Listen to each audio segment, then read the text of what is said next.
for live events. Now today we're going to cover three key areas. The first being what exactly is the metaverse, the next being how brands are already activating in the space, and then finally what it means for the live event sector. Now, before we kick off, as a quick introduction, I'm Max Gethin. I work at brand experience agency and events agency Matter, and I've been working in the events industry for almost all of my career, and I'm very excited to be here with you guys today in person, finally, after 18 months of no events. So before we kick off, a quick show of hands for the live audience. Who here understands exactly what the metaverse is? Not many hands at all. So I'm going to level with you and be totally honest. I'm not completely sold on it either, so I'm not here to sell you the idea of the metaverse.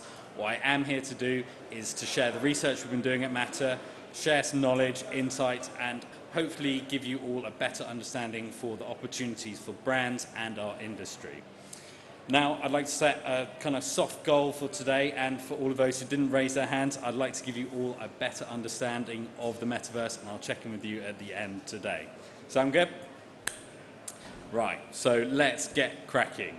What actually is the metaverse? Well, it depends who you ask, and it's a challenge because it doesn't actually truly exist yet.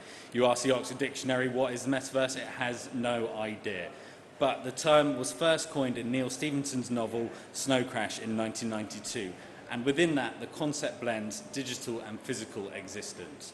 And that's not far from what we're discussing today. So to help understand it fully, let's look at where we've come from since the birth of the internet.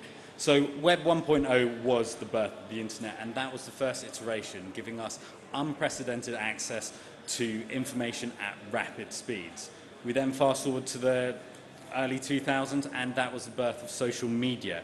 And that saw the connection of people from around the globe and the birth of many common companies such as Facebook, Instagram, Twitter, and others who might have died as MySpace. And then third is Web 3.0, which is the metaverse, where we're connecting people, places, and objects in an immersive and interactive way. Still not sure? I don't blame you. So one of the best definitions I've been able to come up with for the metaverse is that it's an evolution of how users interact with brands, content, experiences, and each other on the internet. And this is made up of a persistent, interoperable, shared 3D virtual environment that's enhanced by a VR and AR. Expanding on this, it's essentially a 3D World Wide Web filled with users and avatars that can jump seamlessly between experiences from one to the next, regardless of the platform. So it won't matter whether you're on a PC or Mac, on Google or Microsoft or PlayStation or Xbox. They're all linked. And what you can do is jump very seamlessly between experiences. So you could be playing Fortnite with your mates in one moment, then watching Netflix with your girlfriend the next, finish off a presentation for work, and then straight over to a car dealership where you'll be driving a virtual rendition of the exact replica in the real world. Mark Zuckerberg has put it as this: it's not about engaging with the internet more, it's about engaging with the internet more naturally. I'm not sure I totally agree with that first step, because it feels like we're one step away from being in Ready Player One and two steps away from a full Matrix-style integration.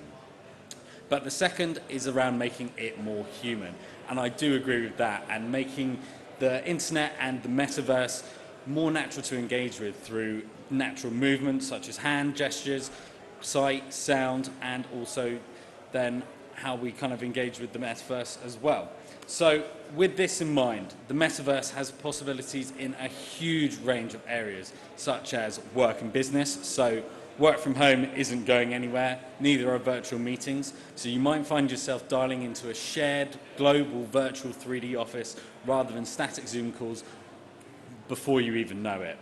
Next is entertainment. So entertainment and digital entertainment is already across so many areas. We're looking at gaming, music, theatre, art, culture, sport, you name it. And it's been accelerated over the last 18 months. But think about how many people watch the footy on the weekend on TV. Now imagine dialing in with 60,000 other people in a virtual stadium and all interacting together, being able to give your mate a high five when you score a goal. Or imagine visiting the Louvre from your sofa and having a live chat with the curator at the museum itself. And then entertainment is inherently social as well. So we've all been virtually socializing for the last 18 months, and you only need to look in the gaming industry to see the power of online community and the power of building relationships through online. And the metaverse will just make this better, more seamless, and more human. Fast forward to retail and digital commerce, and we've already seen the online shopping boom. Feels like I've got Amazon packages waiting outside my door every single day. But we have all made the mistake of buying some jeans that are perhaps too snug, and what the metaverse will allow us to do is try the exact replica of jeans, clothing, or whatever on an exact replica of ourselves in avatar form. No more returns to ASOS, John Lewis, or wherever you get your clothes from. And then underpinning all of this is live experience. And by definition, the metaverse must respond in real time, just like live events. It's essentially an always-on event. Pretty mind-blowing, right? Well, what I can tell you is this is already happening, and there are a number of people already building this. So this was probably an image you're all familiar with from last week, and unless you've been living under a rock, we've all seen that Facebook is rebranding to Meta, and they're investing heavily to become the metaverse company.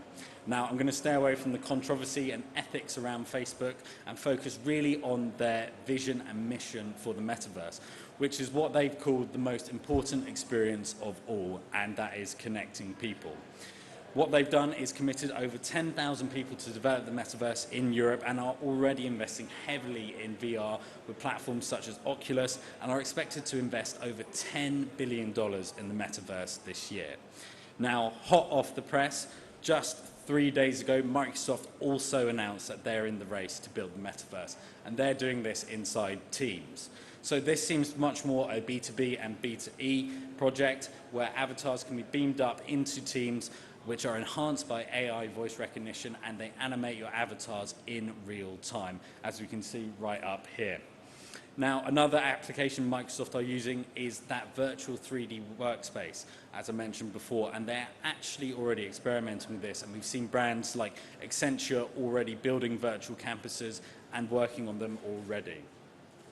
As I mentioned in the definition, interoperability is at the core of the metaverse. And much like the internet isn't owned by one single company, there will be many, many companies and players who are building the metaverse, including some familiar brands such as NVIDIA, who want their Omniverse platform to power some of the underlying framework as a software maker Unity. Game developers such as Roblox, which is the closest platform we actually have to the metaverse already, and they went public earlier this year and were valued at $38 billion, showing that there is a huge, huge appetite for the metaverse. Producers like Epic Games also, who they produce Fortnite, and they also own Unreal Engine, which we've all been experimented in the events industry to develop virtual events, and they will continue to build these 3D virtual environments.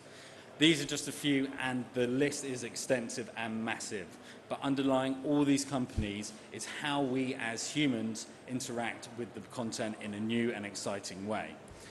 But that being said, VR and AR are not new technologies, and though they've come a long way in developing over the last kind of 10 years, they are still not quite there within mass adoption, but they will be massive when engaging with the metaverse. VR will, of course, be the most immersive way, and AR, I believe, will be the most common, as we've seen with the mobile internet. Haptics and sensors, again, very much in that development phase, but they will be the bridge between that digital and physical, and the key to unlocking interactivity and a response system.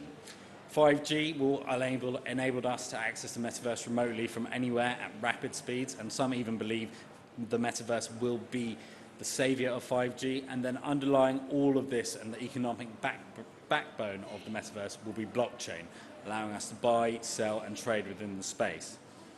But all of this is just creating a playground for brands. So what does it mean for brands? Well, the metaverse will play a huge role in how people access brands, try products, and consume content. And this is everything from virtual clothing to NFTs to massive live events to always-on retail experiences.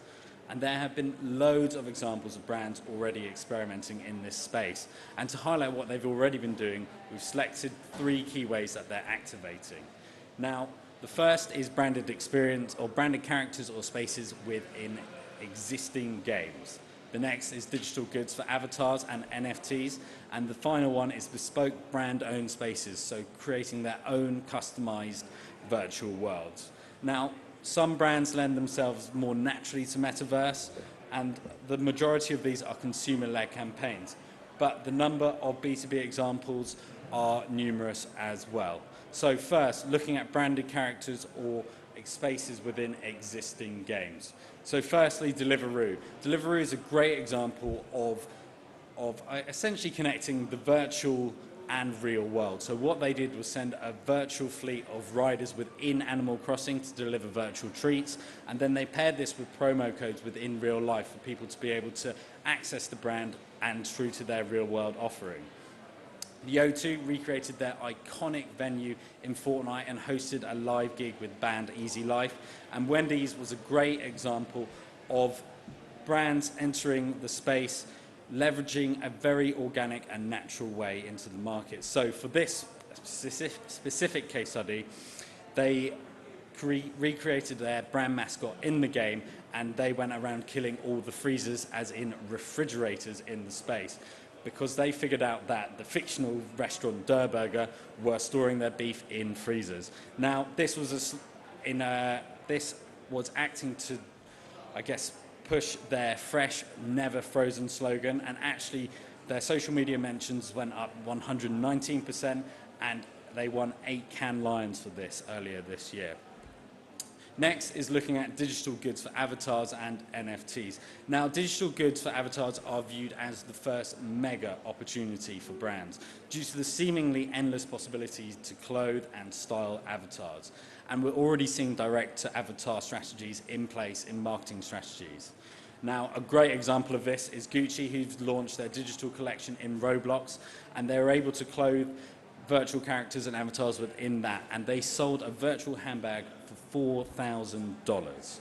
Hendrix Gin is a company that we worked with, and that was to launch a bespoke set of NFTs to the press and public, with all the proceeds then being taken back and put into the arts. And then finally, the NBA have tapped into that age-old consumer behavior of collecting and trading sports memorabilia, but all on an NFT platform. Finally, looking at brand-owned spaces. Now, BMW Joytopia was an entirely bespoke virtual world BMW created for IAA mobility. Customers could create their own personalized avatars, explore BMW content, and then they could tune into an exclusive Coldplay concert. All of this enhanced the in-person experience, but then also reached a mass audience virtually as well. Balenciaga Afterworld. This might be a case study that many are familiar with, but they launched their Summer 21 collection inside their own bespoke video game. And though this was quite a passive experience, but where users kind of explored the space, it's one that we can expect to see more of, and we can see much more improvement. And they have just released their autumn collection in a very similar style. And then last but not least is Ralph Lauren. Now, this is essentially digital replicas of their stores in London, New York, and LA, where people can browse products and purchase them in store. But the question is, where does this leave live events, or to be known as massive interactive live events? So miles will become more commonplace, and they're essentially a single simulation with large amounts of users who are interacting with a single space at the same time, or basically event. So far, miles have been relatively game-based, so looking at the Fortnite Travis Scott example, or Lil Nas in Roblox. But the BMW Joytopia example is a bespoke version as well. But how we start planning an event in the Metaverse is very similar to how we would start planning an event in real life. We first look at the audience, whether it's B2B, B2C, B2E, what type of event of it. Is it a conference, a consumer experiential campaign? Is it a product launch? And then also looking at, of course, your objectives and KPIs. But to illustrate what this means for live events, I've broken it into virtual events and then hybrid and in-person. So first, virtual events, and the first point on here is shared human experiences. So this has been we've all seen the great success that virtual events has been, but the challenge has been making them more human, authentic, connecting with each other, and that networking piece has been massively, massively lost. But with the metaverse, all of these person-to-person interactions will feel more real, personal, and ultimately reward you better. Next is elevated online content, and we can expect content to vastly improve, becoming much more memorable and less static. Gone will be 2D Zoom presentations, and the content options are endless. Next is the increased accessibility and inclusivity, and as I mentioned before, the metaverse will be hardware agnostic. So anybody from anywhere will be able to dial in and engage with the experience, each other, and the content. Of course, sustainability plays a big role in the virtual world, and just like virtual events, the metaverse will have a much smaller carbon footprint than in person. And then finally, this topic is of course a whole nother talk. But the ability to capture, analyze, and continually improve our experiences through data will ultimately make metaverse events as trackable as digital marketing. Now, looking at hybrid and in-person events, and one of the big challenges, or one of the challenges we kind of predicted at the start, was bridging that gap between virtual and in-person audiences. And let's face it, nobody wants to do that. Nobody wants to sit in a Zoom call at a real live event.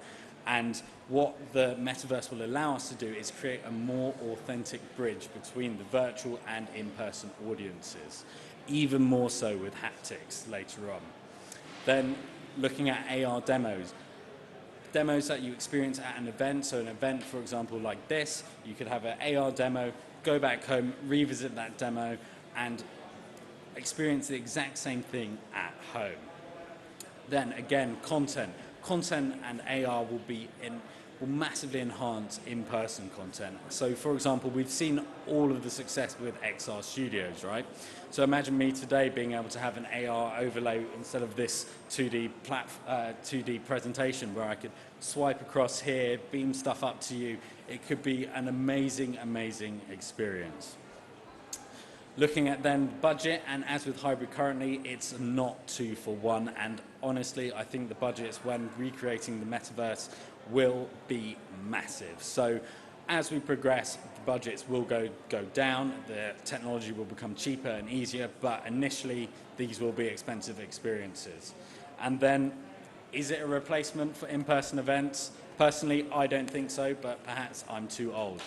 I believe the metaverse will only enhance these interactions.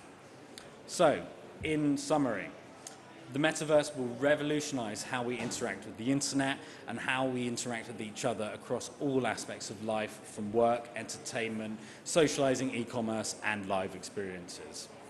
Brands are already activating in the space and will continue to do so in a really engaging and immersive way.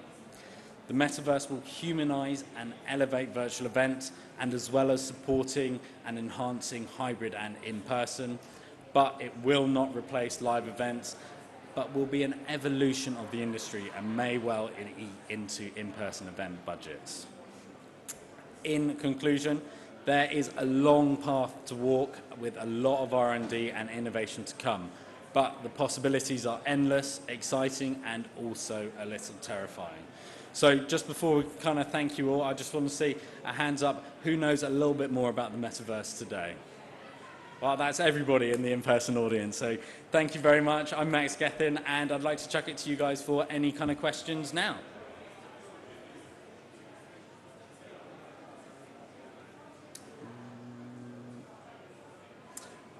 Well, they're not rolling in just yet, but you can all find me online on LinkedIn. You can email me at max.gethin@matterxp.com, and look forward to catching up with you soon. Cheers, guys.